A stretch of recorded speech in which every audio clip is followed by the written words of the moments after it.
I've had few periods with dips. So I had, I think, a dip in 2016, I believe. I'm thinking because I played the candidates in 2016. That was couldn't have been my...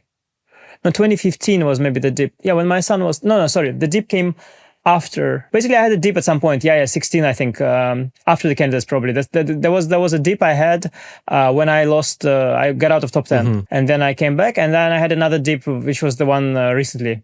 Somewhere around the time when me and you spoke, when I got out of top 10 again. Yeah, I just had to sort of readjust to new circumstances in both cases. And...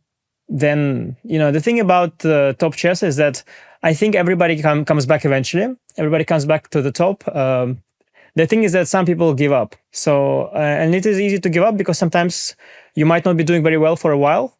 And you could explain yourself by saying, maybe something is wrong with you. You just, let's say you are maybe too old, you lose motivation, or you don't even want to come back anymore. And it's kind of tempting at some point when you are down to just be like, I don't even want to be up. Like, anyway, chess is hard. Anyway, some would say, I can make more money just buying Bitcoin instead or whatever. Why am I doing this whole thing? It's not worth it. I never really enjoyed it. I'm really tired. Like, I mean, they don't say I never really enjoyed it, but they say like, the downs were higher than the ups and all this stuff. And so many strong top players, they basically give up. And I'm not going to name names, but you can look at through recent chess history, there are people that have came out of top 10 to top 20, and they just don't come back, and they don't really try. They reduce their participation in events, and they're aged, let's say, 30 to 40, and they just don't really feel like, and then they're just done. But I think that if they were chose to keep trying, I think they would all come back, because you can prepare, you can do different things, but basically it's the kind of skill that is really hard to gain, but also really hard to lose. Like you show a certain position to a top player, and somehow he will just see all the good options, and it's this kind of skill. You just don't lose it in 3 months. So if you have sort of a dip in your rating or your level for 3 months, that it's temporary. Something like you'll come back. It's not like you can suddenly stop being good at chess. It's not possible. Like it was such a long journey to make it to the top, and it's also a very long journey down. You can't just unlearn chess. Unlearning chess is a very slow process that takes a long time. Did you have similar moments? You said that you had those dips. How close were you to saying that, chess is so hard, maybe I should give up and do something else, because you are successful as a family man, now as an entrepreneur as well? Family man is not a job, though, but it's... Thank you. Yeah, I mean, it's... although I think nowadays with the content creation, family man can also be a job, I'm sure. You start a channel, family man, on YouTube, and you can do a good job probably if you have good content. But on all seriousness, good question. I guess the first time it was not even a question at all.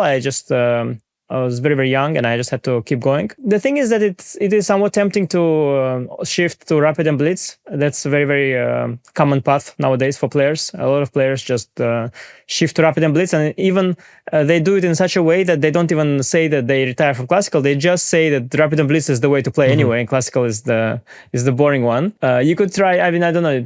Shifting to freestyle is not yet feasible, I guess. There's not enough infrastructure there, and not reliable one. But I mean, you don't have to. So yeah, it was a thought. There was a moment before my dip, actually, which explains my dip. Like before my dip, I had a thought for a moment, and maybe I should switch to just rapid and blitz. And now looking back, I realized that was a warning. Like that's a bad thought to have. If you have that thought, that means something is. That something is wrong with your classical. And I had that thought, and my next tournament was really, really bad. And then I had the motivation to come back as well. And no, I didn't really have I didn't want to quit. Again, I'm too. It would be tempting to quit. Like again, it's the whole idea, because now I'm sitting here actually in Doha, and I see this beautiful water. I have an amazing room, and the temptation to just go on a beach and just chill, and feel that you retire with good consciousness, is so tempting sometimes when you're tired. But honestly, I think it's just too early at my age to do that, and.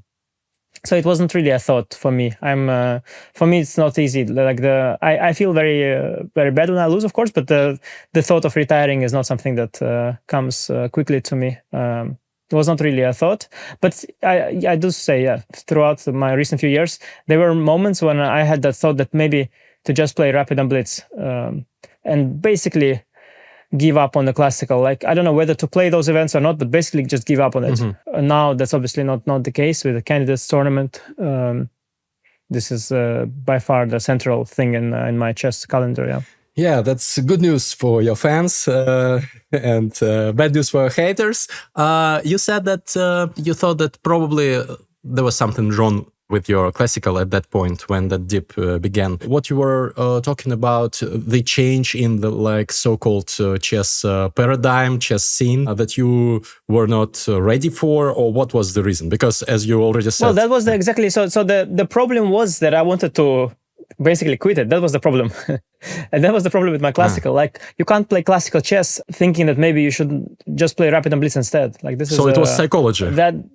Yeah, of course, it was basically a motivation issue. Like, I lost motivation for a moment. I think it must have happened after the previous World Championship cycle, yeah? I think so. I think I must have, I don't recall the details, but I must have been very frustrated with the end of the last World Championship cycle, with the circuit spot slipping away, and didn't have many tournaments, that were motivating enough lined up. And I did have the Vaikanze and Grand Chess Tour, of course, but at this point, I think, probably the World Championship cycle actually probably was the impact on me, that I didn't have the cycle coming for a while. The circuit was, I was heartbroken by the circuit. So you're not going to it's like, if you're heartbroken, you're not going to go into another relationship, right? Very quickly, I guess. So it was the same. I didn't want to try the circuit again after the previous one. And I just sort of lost motivation there, I guess, for a while. And but it came really quickly. You really need motivation for sure. Of course, I kept working, but I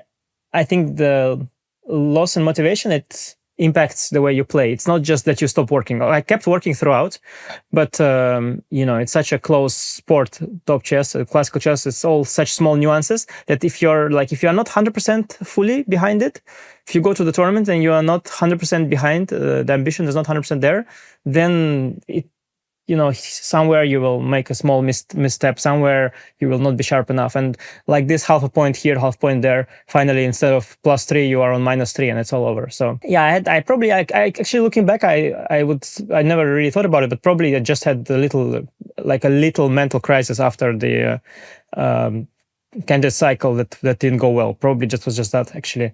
And then the new cycle started and I was feeling good again, I guess.